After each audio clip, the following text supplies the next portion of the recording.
Bayan, ang pambansang awit ng Pilipinas. Kayang mag-ibig, telas ng sinakalan, alam ng puso, sa titik mo'y buhay. Lupang hinirang, tuyag ka ng magiting, sa manlulupin, di ka pasisigil, sa nagatang tutok sa simoy at sa langit mong bangaw, ay hinatang tula, kawin sa pagkayang minamahal. Ang isang ng matawad mo'y tagumpay na nag-iimig, ang bituin at araw niya kailan pa may di magdidinig. Lupa ng araw ng walhagin pagsinta, buhay langit sa piling mo. Ang inigaya ng pagkay mga amin, ang mamatay ng dahil sa'yo.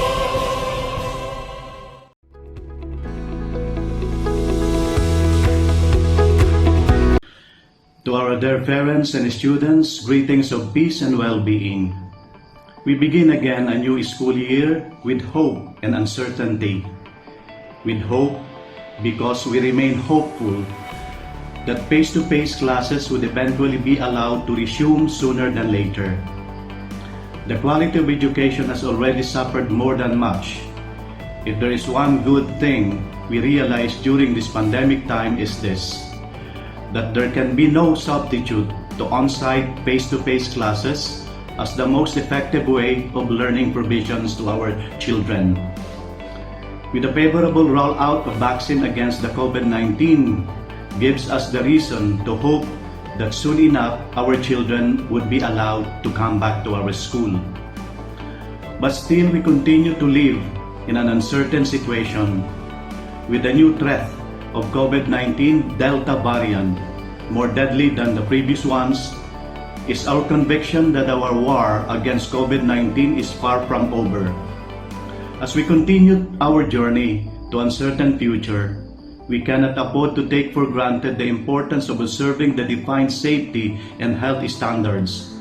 We have to do our share in the global fight against this deadly virus to end this pandemic eventually.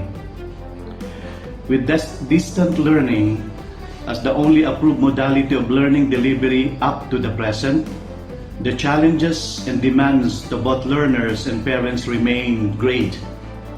For you, our dear parents and guardians, your role as a guide and facilitator of your children, making sure that your children are doing their responsibilities in fulfilling their learning obligation in a home-based schooling. And for you, our dear students, to always allow yourselves to be challenged by the deficiencies of the present modality of learning delivery, and thereby spending more time for personal research and readings to supplement what is lacking in the process of your learning acquisition. Most importantly, our dear students, always initiate a personal initiative of and don't hesitate in asking questions about anything to your assigned teachers. Your teachers should always be available and warmly accommodating online. Or you can freely come to school personally with your parents for that. Should you choose to stay at home, you have efficient means for this. You have group chat, Google Class, Facebook Messenger. Make use of them. Because if you want to complete sufficient knowledge needed to go to higher studies in college, be truly diligent learners now.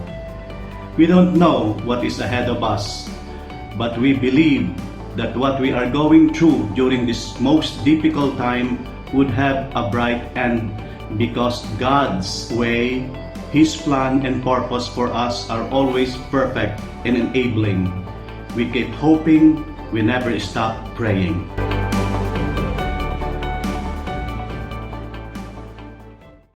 Greetings of peace to all my dear brothers and sisters. It is a blessing that we all gather today for an orientation, and I appreciate much for taking time to join us. Let us thank the Almighty for another year of grace, the gift of Franciscan mission, and evangelization through education. Challenged with the demands of our times, the college moved to carry onward its vital role of imparting Catholic Christian education. Dear brothers and sisters, orientation activity like this may answer some of your queries like, who are the members of the teaching force? What are available services the school can offer to students?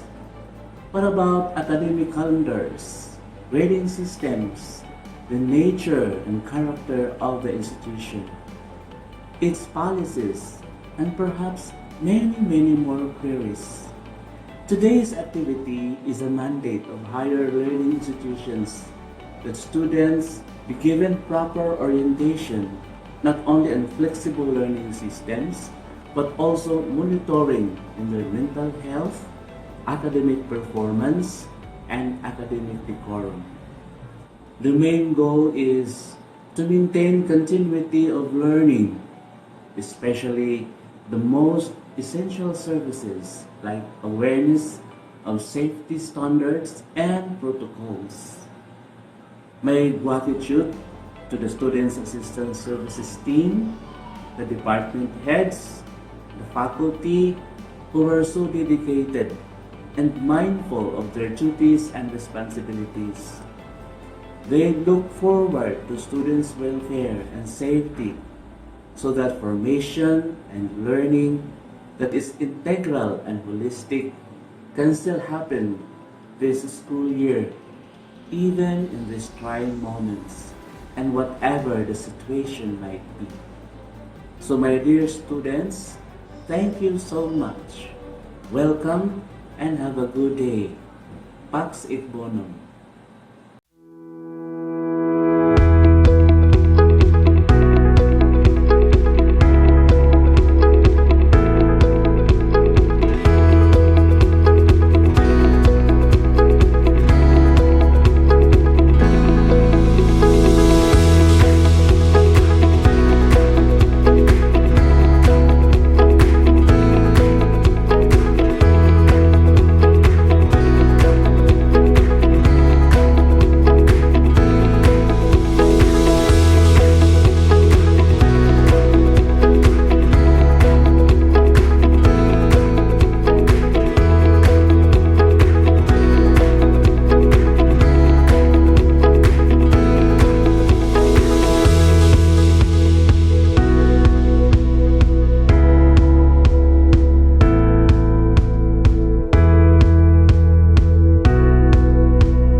everyone. This is Sunday Bliho, your prefect of discipline in college department.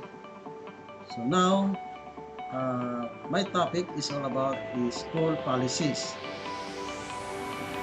So let's have first the section 1 on your student handbook, religious formation. So remember that the main purpose of the St. Francis is to educate the students to become good Christians. To this end, you are obliged to study religion as a regular academic subject.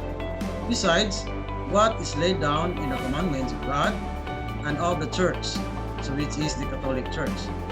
So take note, as you can see, good Christians is highlighted. So meaning, we are here to become a good Christians, not a bad Christians. Next, number 1, to raise her or his mind to God every morning and evening through prayers, privately every day and collectively on class days. So before you begin your class, you have to pray before the class. Number 2, to participate on Sundays and on holy days. Obligations in public community, worship of God through the supreme sacrifice of Christ, and the Holy Mass, which is the most perfect community prayer. So, ang misa may natas ang pagkampo. So, dapat ma-attend ka og isa. Sa dili kada adlaw, at least maka-attend ka thrice or twice a month. Third, to encounter Christ in sacrament of repentance at least once a month, and to feed her his soul with the life-giving body of Christ as often as she or he can. 4, to make her or his annual retreat and recollection in order to see what progress he has made and how he can continue improving his whole personality. So dapat diri sa St. Francis makita nimo kung kinsa o unsa ang imong kinabuhi as a Christian.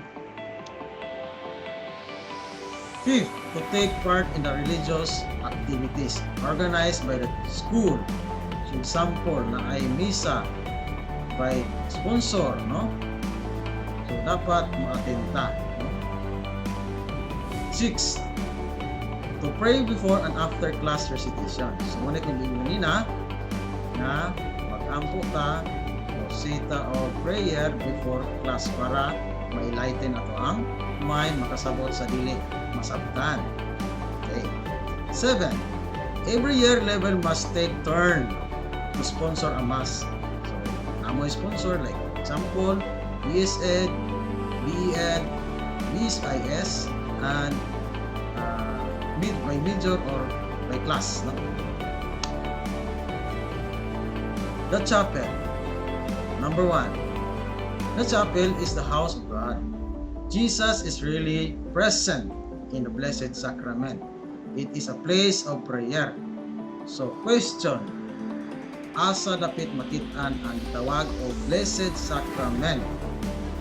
So naa na sa likod sa altar, kanang naigamayng balay diha is the Blessed Sacrament. Naa diha ang atong Ginoo. Okay? Diya ta mga o prayer, pwede ta muluod diha, itong mga Katoliko. So bisag dili ta parehas nga Katoliko, lain-lain tag sekta, but we are all Christian. Number 2, during the sacred ceremonies, refrain from yawning, sleeping, turning here and there, chatting and going in and out of the chapel. They may be indication that your interest in things pertaining to God could be greatly improved upon. So dapat kung naata sa chapel, sulod sa chapel, di nata sige o gawa sulod, lakat-lakat, magtabi, magamit ng cellphone. So sit aside sa nato na, and then muas tag prayer, mag-meditate ta, depende na nimo muas kag prayer sa atong Ginoo. So, third, make it a point to enter the chapel for daily mass and for a short friendly talk with Jesus in the Blessed Sacrament.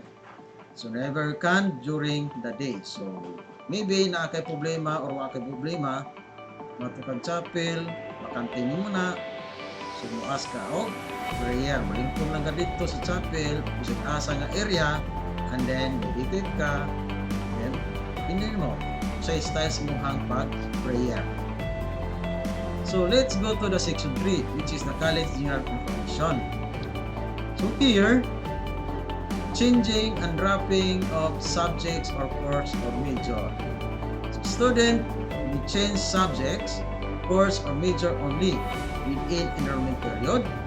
Changing or dropping of subjects, course, major shall be subjected to the following. 1. To drop a course after registration, the student must fill up the necessary form, secures the approval of the dean concerned, and obtain from the registrar's office and corresponding endorsement to the accounting division. So for adjustment of fees, so dapat naatay o naamoy pirmahan ana, naamoy fill-upan, and then katong inyong gipang bayad, so di na to siya 100% mabalik ninyo. So a student drops a subject without approval from her or his dean obtains a failing grade. So di na nimo ma-drop or ma-drop nimo na without approval, kung ikaw rin na-drop, then pwede ka matagal na failing grade. Next, a student who drops an or adds subjects pays 25 per subject. He presents his receipt to the dean's office to get necessary form. So, muna itong gibuhat kung mag-adding and dropping ta, 25 per subject. And then, a student is not allowed to drop a subject or course after the preliminary examinations, except in the meritorious cases as determined by the professor and approved by the dean. Otherwise, he receives a failing grade. A mark if the A or failure or failed due to absences or absence is obtained if she or he exceed the allowable number of absences. The WF or withdraw without permission. If she or he withdraw his classes unofficially without the approval of the dean and the office of the registrar. Next, examination. Midterm, pre-final, and final examinations. So now, in our pandemic, we have 3, no? Wala na tayo pre-final, wala na tayo prelim, but na tayo midterm, pre-final, and final examinations. So, they are given each semester. All students are required to present their test permits to their respective instructors upon taking examinations. No one is exempted from taking this examination. So meaning, no permit, no exam. A student who fails to take examination on scheduled date and time can be given the examination upon compliance of the following. So A, excuse letter. Excuse letter can be written, can be typewritten and encoded with supporting documents to prove a justifiable cause and have it approved by the dean. So dapat inyong excuse letter pirmado ninyo and then approved by the dean. Sa nato na tagaan o slip or admission slip. Second, or B, 50 pesos per subject. So to the finance office and present the receipt and the approved letter to the subject teacher in order to take the said examination. So, katatik, bayad po ng 50, so manay mo hang buhaton. INC mark in the grid sheet. So, a student marked INC in the grid sheet must complete her or his INC within 1 year. So, otherwise, the student obtain a failing grade of 5. So, meaning, i-comply muna within 1 year or school year. Okay? To complete the INC in a subject, the student must pay 100 pesos per subject to the finance office, present the receipt to the registrar in order to get completion form and have it filled up by the subject teacher and submit it to the registrar. So, munang mag-INC mo, sa una wala pa'y bayad, karon na anak. Next, the school ID. An identification card is issued to every student after her or his enrollment in the college every school year. So the school ID is very important document which should be taken care properly. So karon ang ID nato. So dili ko mo kuha sa iyong ID kay kapamantay schedule sa ID. Ako mo fill upan, then naray announcement on niya. Okay? Update ra mo sa inyong account or mas sure kung mo open mo sa inyong student portal. Then be sure katong inyong email ad active to o katong inyong cellphone number na gipanghatag during sa enrollment. Okay? Number 1, the no ID no entry policy is observed on the campus. A student is required to present her or his ID card to the security on duty before she or he can be allowed inside the campus. So meaning, so wala man na practice niyo sa una, especially the higher years, no? So kamong first year, second year, third year, before mo sulod sa campus, dapat i-present inyong ID. Kaya ng uban, ang ID nga gamiton sa amiga, kaya nabilin ang iyahan. Once masakpan inyong ID nga dili inyong naon, naamoy violation anak. So makita na ninyo unsay violation anak niya. Okay? Number 2, the school ID is strictly non-transferable. So muna again, di na pwede magamit sa uban. Third, it must not be altered, tampered with, deleted. So kung naamoy mabayantayan siyang ID na sayop, so ayaw kamo ray change. Hatag sa naghimo sa ID para sila mo'y mag edit, usab, no? Kung dili na yung sayop, walay bayad, kung inyuhan ng sayop, naamoy bayad. Okay? So timan ina, mag-fill up mo form, dapat kabalo mo, kung na sa spelling, yung ID number, yung address, tanan, dapat kabalo mo. So number 4, it is a requirements for all school transactions. So naay mga transactions sa eskwelahan, nag-agi na yung ID. Kaya ang gamito na ID number, full name, sa LRN, so kung na-address yung ID, importante na. Number 5, students should surrender their ID cards to the dean's office upon separation from the college. So meaning, kung transfer mo sa eskwelahan, i-surrender inyong ID. Asa man? Adto sa dean's office. Number 6, in case of loss of ID or ID cards, a student should comply the following requirements. 6.1, affidavit of loss. 6.2, secure ID number from finance office. 6.3, processing fee of 200 per retake. No? Kada change, 200. Okay? 7, while the student's replacement ID cards is being processed, he is issued a temporary ID card that must be surrendered to the dean upon claiming the new ID card. So naay tagaan siya og bali gate pass, then og naa na siya replacement nga ID, new ID, iya tong i-balik ang gate pass or reflect. Nasa ni, mamasag gate pass, no? Ihatag ninyo before ana para makasulod gyapon mo sa campus. Then privileges. So letter A. So muna inyohang makuha during sa inyohang ma-enroll ka diri sa St. Francis. 5 siblings, 100% tuition fee, discount, lowest grade level.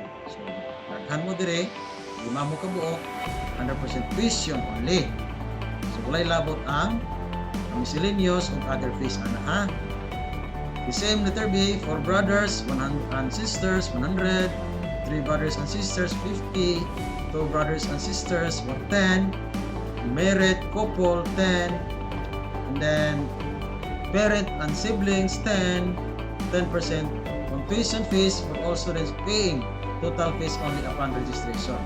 So upon registration, so meaning kung imong i-fall, so nakay 10%. 5% discount for all students paying 1/2 of the total fees only upon registration. Student government officers or CSSG is granted 10% discount on tuition fee for 1 semester only within a school year. So mag-grant ni mo 10% sa first semester, and then pagka second sem wala na kay 10%. So within a school year man siya. So ang 10% magamit within a school year. So honor students or dean's list is granted 10% on tuition fee. So section 6, college student code of conduct.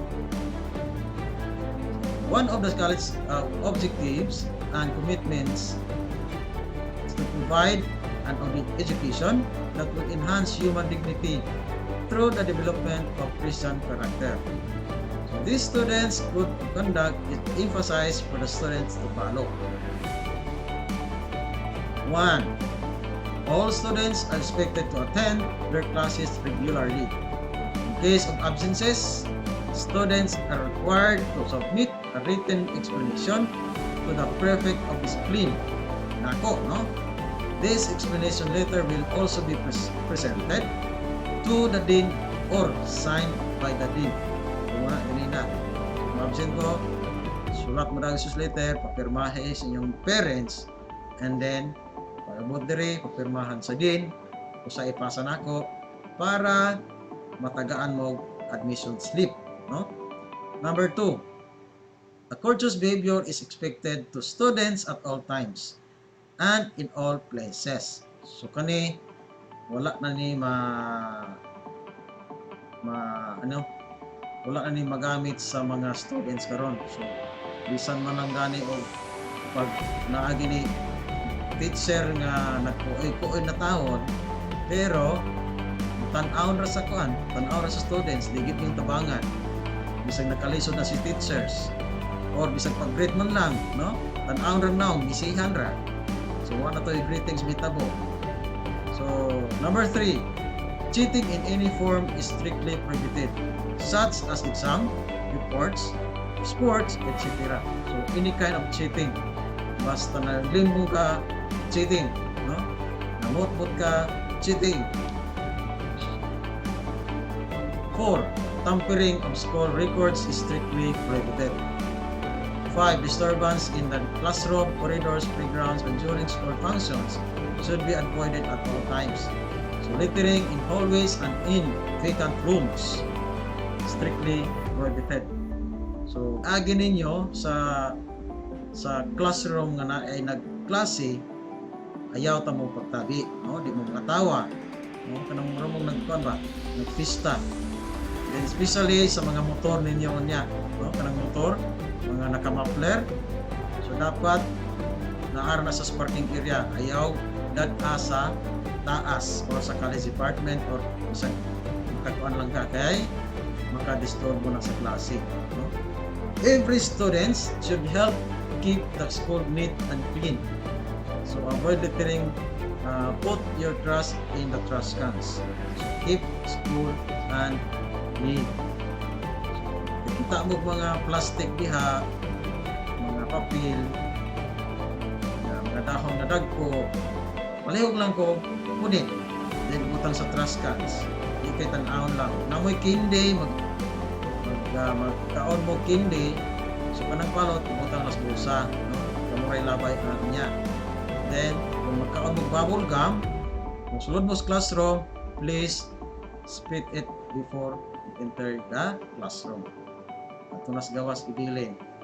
Ayaw po takar dilin, kay matumban po na, balik ya po na sulod. Students should wear their IDs properly while in the campus. So, inyong ID, isuot ina proper. Ayaw na siya o ibutang sa packet ninyo. Ayaw nagpabitay-bitay sa inyong bulsa, inyong bag, but imuha nang itaklay. Number 9, the wearing of the prescribed uniform in the all premises of the school campus and the other academic functions is compulsory unless a student has a written exemption permit from the office of the dean. Students should take well care of the school property. Vandalism and stealing are criminal offenses. So, vandalism. So, dakang klase vandalism, no? Di kaya kayo ng pagsulat-sulat.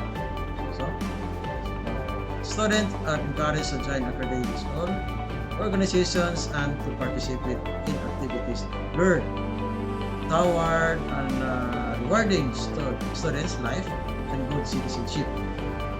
Taking harmful drugs, smoking marijuana, drinking alcoholic beverages, and bringing deadly weapons inside the classroom within the school premises. So, mga smoking is strictly prohibited inside the buildings and anywhere else in the campus at all times.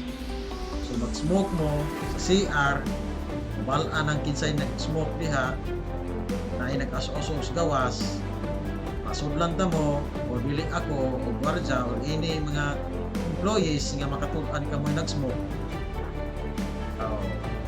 Mag-abot ta sa ang opisina. No? Violation na siya. Gambling in any form is strictly prohibited. So, any gambling, online, offline, basta gambling din na siya. Students are strongly encouraged to attend religious activities to enrich their spiritual life. So, paminaw nimo nga layo na kay ka sa Ginoo, hinahinay o paginod padulong sa chapel para makaistorya ka sa atin. Okay? Inflicting physical injury upon any person is a major offense. So, bisag ato kas gawas, makita kag away, nga pagkangalang Franciscan ka, apel gi ka, no? Violate ka diri sa ato ang palisiya. Act of subversion or secretly trying to destroy something in a system or organization is likewise a major offense. So, muna, murag wala na kay respetar sa ato ang eskwelahan. Okay? Cell phones are not allowed during class. So, it should be confiscated. So, as of now, so di pa ni siya applicable kay murag pandemic mo nang ta, no? Apply ra ni on face-to-face na ta. 19. Male students are obliged to have a manly haircut. So, we say the barber style, 2x3. So, manly haircut, bisag sa 2x3, basta walay tunggoy-tunggoy, walay 7-7, or walay, kasi ito gani, extension, hair extension, walay color-color. So, dapat manly haircut. Bisag, dili pa ka mag-ana mo, once masulod ka sa campus, nga wakay alot, pasinsay kita. Kaya na-order, kung di ka pasodlon, adi ka pasodlon. Pero kung na-order nga pasodlon ra, makasulod ka. So, depende na sa order, no? Sa atong school director. But, ang school, wala yun nag-allowed anang dili manly haircut, no? Violation of dress code is a light offense. So, the following are not allowed during uniform day and especially during Wednesday or rest day, unless a student has an excuse letter signed by the dean and the director and with the admission slip from the prefect of discipline. So kung admission slip dili po kumatag ana kung walay excuse letter nga signed by the dean or the director para fair ta, no? At least kabalo sila naagitay palisiya i-follow. So the following are for male and female. So basahan lang nina, okay? Then whole or tattered clothes, kanang iyong style nga may gisi-gisi, di na pwede. Rubber shoes, skinny or skinny jeans nga maklaro ang dili maklaro, no? Then rubber shoes, okay? Then sa bayi, leggings, bold or nude makeups or lipstick. So di sa pwede kanang sobra ra ka pula nakasbar, no? Male, leggings, makeup for gays, ang makeup sa mga gays dili ko nag-allowed. Makeup man siguro mo pero light lang nga or nagpawala ra sa kuan ba puti sa iyong lips. Then earrings, boys, before mo mosulod sa campus dapat inyuhan ang tangtangon inyuhang earrings. Kaya dili niya tangtangon masakpan na mo na ma-confiscate. Any employee can confiscate that earrings, no? Or extension sa paninyong ipang-design diha ma-confiscate na, especially the guard, no? Then itangtang sa before mo sa class sa campus tangtangon ninyo pagbalik sa sulod wala na tong gwardiya inyo nang ibalik pero wag mo kabalo ang mga teachers or any employee pwede makasakop ninyo nga nag-earrings mo. Okay? Then sa bayi, more than one pair of earrings na tinagutlo, tinagupat, nom na, tulo-tulo sa kadalungan, ang tango na mo ng upat, ang tango na mo ng duha, mabinlin ran og duha. So meaning, confiscate na mo ng sobra. Okay? Then open-sided shoes, kanang makaginawa inyuhang tudlo, no? Sa iyong tiil. So isa pwede. Then pedal, miniskirts, then using male uniform for lesbians unless you have written explanation approved by the director. Sulat mo og letter aprobahan niyo sa director. Kung ma-approve siya, wala tay problema kay siya may director sa eskwelahan. Pindi na niya. Okay. Section 8. Serious offenses. The school considers certain acts as serious offenses subject to official warnings and if habitually repeated will merit either prolonged suspension or dismissal depending on judgment of the authorities. So 1. Vandalism, spoiling or destroying property, writing on walls, etc. So again, daghang classes vandalism. Okay? Number 2, forgery, falsification of letters, signatures on reports, cards, school records, altering notices of the school, etc. Example, sa inyong school, sa inyong issues letter, kay nakaari naman mo, nakalimot mo og papirma sa inyong parents, so inyo ranggi, kuan inyong gi-forge ra inyong ang pirma sa inyong parents, no? So masakpan na mo na, kung dili mo ni pirma sa gilikanan, namutbot na ini. So dako kay nang bago nimo. Okay? Number 3, insubordination, act of placing the lower rank position to the school authorities or instigating others in subordination, provoking incidents harmful to the good name of the school, propagating false order, acts of defiance or to treat with contempt, lack of respect against teachers or school authorities. So, naay time nga wala ng respeto nimo sa teachers. Ano man, maglagot ka, labi na di ka paminahon, pero ang respetar magpabilin. ayaw padala sa imuhang kasapot kay balik gina ninyo ang violation. Okay? Disruptions of classes. So meaning preventing or threatening students, faculty members, or school authorities from discharging their duties or from attending classes or entering school premises. So meaning sabi niya, so fighting in and out of the school. All those taking part in serious fights are subject to disciplinary action. So again, fighting in and out of the school. Lagi, Franciscan man ka, dako kay kang madubag, tungod kay ang eskwelahan may imong gidala sa gawas. Smoking, drunkenness, gambling in and out of the campus. So kanang manimaho kang botelya inig sulod sa campus, nya mag-deny pagid kang wala ka inom, ang ending magubot na hinoon ka, magtubag-tubag na kas gwardiya. So kana imuhang violation is a major na siya. Pwede ka automatic masuspended. So makainom ka ay nalagsulod para walay violation mahitabo. So plano mo lang kang mag-inom, terus gawas ay ragsulod.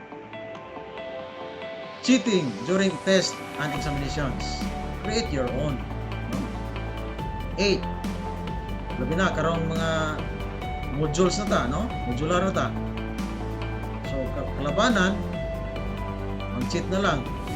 Pero, paningkamote na imuha gina, dili sa imuhang tapad or sa imuhang classmate. So, membership in student organization fraternities not officially approved by the school that disturb the peace and order of the school and do not contribute to the achievement of the educational goals of the institution. So, naay mga naka-enrolled or na kuan ka mga brotherhood, so hinaot lang, di mo mag-recruit diri sa sulod. Kaya once mag-recruit mo sa sulod, mawala siya. So, depende na kung atos gawas, walay mga violations, depende na sa panahon or sitwasyon. Number 9, all other offenses which the school deems to be serious. 10, sexual harassment. So, kanang sexual harassment, ako kinang kaso yun, no? Bisag mo, lagi ka sa usa ka lalaki o babae, pwede ka makihaan o sexual harassment. So, basa-basa rin yung mga anak ko sa'yo na sa sexual harassment. The following offenses being proven will warrant an immediate suspension from the institution or expulsion as the case may be. So kani kung sakpan yun na ebidensya, automatic suspension or dismissal. Carrying dangerous or deadly weapons within the school premises like knives, guns, etc. So example, na ay mga activities, school activities niya. Magdala mo yung tagsundang, kutsilyo, martilyo. So kana, with the permission na siya. So mananghid mo sa dean, mananghid mo sa prefect, mananghid mo sa director, then ang guardia, kabalo na po ana, no?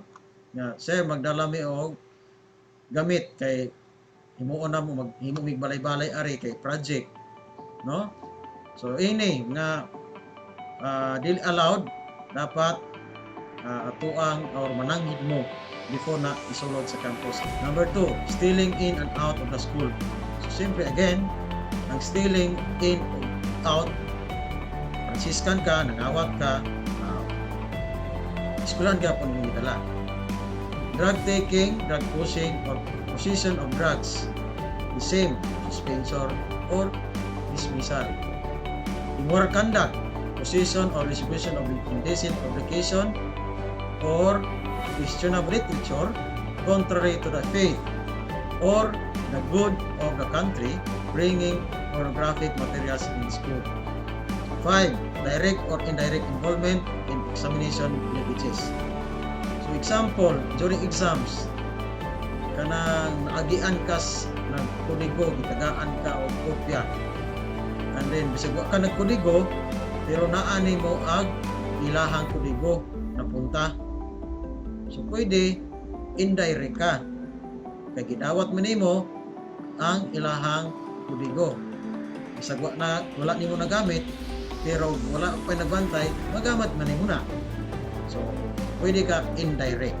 Okay? So let's go to the disciplinary process and due process. Any member of the St. Francis College or school gatekeeper or security guard or the college itself may file a complaint against students. The complaint or charge may be submitted in writing to the following offices: college dean, department chairman or vice-chair, college teacher, student government or CSSG. No? Ngari lang pat. In cases where the penalty is not suspension, dismissal or expulsion, the aforementioned offices may initiate possible settlement or dispute resolution. So, maybe silang mga offices pwede maka-initiate og possible settlement lang, no? Walay mahitabo nga hearing, so walay mahitabo po nga sanction. Okay? Okay, sigmahilot-hilot pa di ay. In cases where the penalty is suspension or dismissal or expulsion, the college ensures that the rudimentary requirements for due process are followed in all disciplinary cases. So 1. Notice the complaint or charge and of possible penalties to the respondent student within a reasonable period of time. So dapat maka-receive siya na nga matawag nimo, ano siya, nga na, hitabo na. Then, number 2, the opportunity of either having a hearing on the charges or waiving the right and accepting the penalty to be imposed. So once pagpatawag nimo, i-accept na yun siya, awan ay daghang langas pa. So pwede matagaan dahil siya nag-sanction. Notice to the time and place and date of hearing or waiving the right and accepting the penalty to the post. Then notice of the time and place date of hearing on the 3 calendar days in advance. So, lagi mga gahi kayo, patawag bugay kayo, so munimate na po. The opportunity to present evidence and witnesses. So, importante rin yun ang ebidensya o ang mga witness. Kung wala na sila, wag tayo mahims. No? Notice of findings and sanctions imposed. Kung sa'y possible, yung mga sanctions, no? Then the opportunity to appeal. So, diri na tayo sa offices and sanction. Makita nyo ni sa inyong student handbook. So, after makareceive ng boss nyo sa student handbook, pan-hour ni sa inyong handbook. Section 11. Naharap po na dito sa table of content unsa nga page. No? Makita nyo ni ang offenses and sanctions. Katong ipang sulti na ito ganina, no? Kung yaw-yaw, kung sa'yo mga sanctions ato nga mga violations, no? Then, Code of Ethics. So, the same. Section 11. Makita niya po niyo sa student handbook. Taas mo kayo niyo, so di nato niyo pinagkinagsaon. Kamu na lay basa kay ako naman to, hanay naman to dito. Okay? Section 14 also, the classroom and laboratory policies. So, ang computer studies naghimo og classroom and laboratory policies. Kay sa una wala man na inigsulod sa teacher sa nagsunod nga teacher ang mga bangko wala nagka bungkag kayo ba, no? Bungkag. So dapat inig dismiss ayo hundaan bangko karong hundaan unsay ang pumada pagsulod, then gawas balik ako para di na magpanong oras nga maglimpyo, magtarong, mag-arrange. Okay? So, ano sa? And then, this is the last page of this is your handbook. So, muna siya makpan sa likod, no? Student contract. Makita niyo sa student handbook. Student contract. So, diha, pag once ma-receive niyo yung handbook, mabasa ninyo, then kamas on receive. So to St. Francis College yun nga Bateria Gion City ng Central. I have read, studied, and understood the contents of the St. Francis College Student Handbook Revised 2019 and will abide by the school policies. So imuhang signature, then print name of your print imuhang name, capital tanan, then year and course, unsay course nimo, ug ang level, and then your ID number. So imuha na ay mga bawal, kablo na ka. So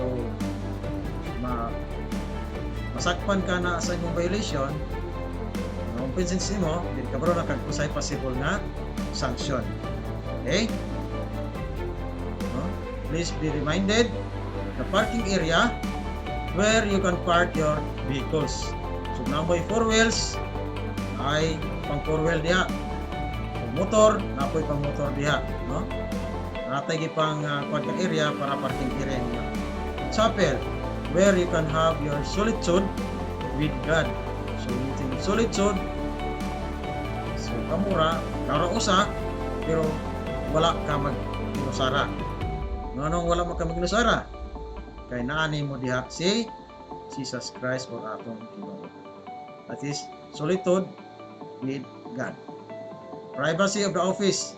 So musulod mo sa mga offices, any offices sa St. Francis College or mga classroom nga nay klase, please knock 3 times before you enter the office or the classroom para makaandam pud taw ng mong sudlan or muhang mong tuyo, usay tuyo, respetar lang, no? Kaya basig nag-meeting day na. So paminaw ni mong nag-meeting, ayaw lang sa kuko, tok-tok. Pero emergency, like emergency yun siya, tok-tok lang. Huh? Officially ID sling, it should be given by the school itself. So dili pwede itong sling sa laing eskwelahan. Ay bilisan ko ning sling sa St. Francis kay naay sling sa ate nga gikan sa University of Cebu, no? Ama, no? Na asa mga university ha, no? So dili pwede. So kung sa sling sa St. Francis, moray gamita. Next, respect all the employees and co-students at all times. So kanang mga employees diri sa St. Francis, respetae kay labi na ang mga maintenance nato, anilhig na sila kada adlaw, pero kamo nagsagbot-sagbot ra pud mo. So kita mo mga sagbot nga pwede mo punit nato, tabangi po na taon sila. Punita and then isulod sa trash can. Especially kanang mga plastic, mga dahon, mga papel. So, punito nato na isulod sa trash can para gamay na lailibyan si ate o kuya, no? Ato ang mga maintenance. Dili po ta mag-isi-isi diya og sikinsa po ta makasubo nila, no? Mamalihog po ta. Okay? Excuse letter must be typewritten or included in short bond paper. Nga naman, i-file man na nako. Sabi na-ipirma yun. May dokumento man na siya. Ang kaso niya, pangitan mo naman yung absent man siya. So, kung pangitan na mo, inyong hang bond paper nga pirmado yun. Hair extension or tugoy-tugoy and hair color are not allowed. Again, na-mention na nato ng ganina. Curse words can cause verbal abuse. Think before you speak. Okay? So, kana bitaw mamilikas mo, no? So, naapoy usahay nga makalitan ta. Ay, ano lang. Ayaw nagkuan, ay naglitok anang mga bati nga mga pulong. Mamilikas na lang tag, labinag na ay sapot, no? Natay kalagot. So, mamilikas ta, so di sa pwede.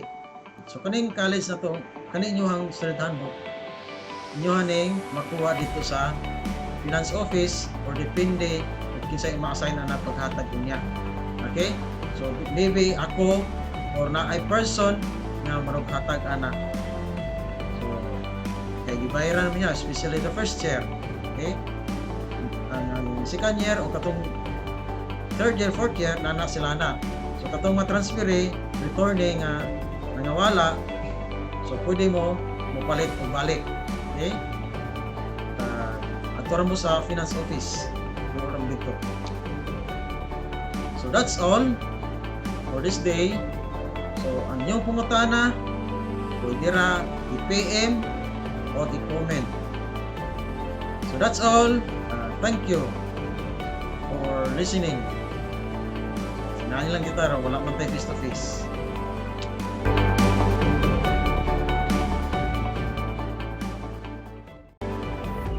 Good day, everyone.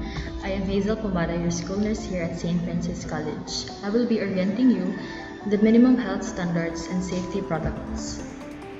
Welcome to the new normal of St. Francis College.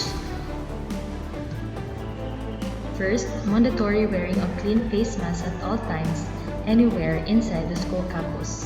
No face mask, no entry policy will be followed. You can use a disposable or surgical face mask, N95 mask, cloth or washable type of face mask. Next is temperature checking. All must undergo thermal scanning at the school gate with the use of non-contact infrared thermometer. For individuals with temperature of 37.5 and above, the student will be placed in a designated holding area to have a 5-minute rest. Rechecking of temperature and health assessment will be done as well. If remains febrile after consecutive rechecking, the student will never be allowed to report in class. The clinic staff will record and inform the parent or guardian as well as the respective advisors regarding the status of the student.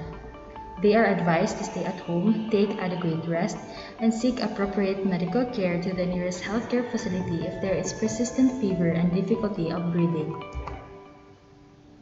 Visitors must log in the required information needed in the security logbook upon entry for possible easy contact tracing and must accomplish the daily health checklist form. Sick individuals are encouraged to stay at home and must notify the school for the reason of absence. Disinfectant foot baths. Step into the coil mat to disinfect footwear with a solution. Hand sanitation. Alcohol touchless sanitizer shall be made available inside the campus in all departments. Hand sanitation at the school gate using alcohol spray. Don't forget, before entering the school campus, wear a face mask, temperature check, hand sanitation, then disinfectant foot baths. All students are required to bring with them alcohol 70% solution or hand sanitizers to be used before and after class, recess or breaks, and after using the comfort rooms. Hand washing stations are provided within the school premises for hand sanitation purposes. Wash hands with soap and safe water for at least 20 seconds. Strict observance of physical distancing of at least 2 meters in all places inside the campus. Follow the yellow box and signages in maintaining distance from each other. You are required to observe a 2-meter physical distancing anywhere inside the campus.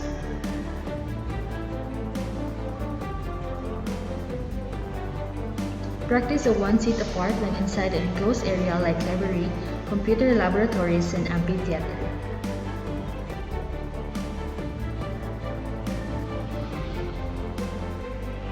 Practice proper coughing etiquette. Use a tissue, cloth, or your sleeves when coughing or sneezing. Throw used tissue inside the trash and wash hands properly afterwards. A roving safety officer will be assigned in each department to ensure physical distancing, managing the flow of students in hallways, and observance of health protocols within the school premises. Routine disinfection. Ensuring routine disinfection and cleaning of workstations, classrooms, canteen, and comfort rooms. Disinfection of highly touched surfaces before the students arrive and leave for the day. Personal protective equipment and EPA-approved disinfection will be used. Keep your gadgets and personal items clean. Disinfect your mobile phones, laptops, and bags regularly. Conducting daily health checks. Continuing regular physical examination by our school physician, Dr. Alain Zico, to assess any conditions pertaining to health, and our dental examination by school dentist, Dr. Sheila Marie Alcasigna. Boost your immune system. Eat a balanced diet, Keep yourself hydrated at all times. Get a good sleep. Individuals with travel history from areas with cases of COVID-19 must coordinate with the local health authorities, undergo the required 14 days quarantine period, and present a medical certificate stating that the said individual is now fit to work or fit to go back to school. Thank you, God bless, and keep safe.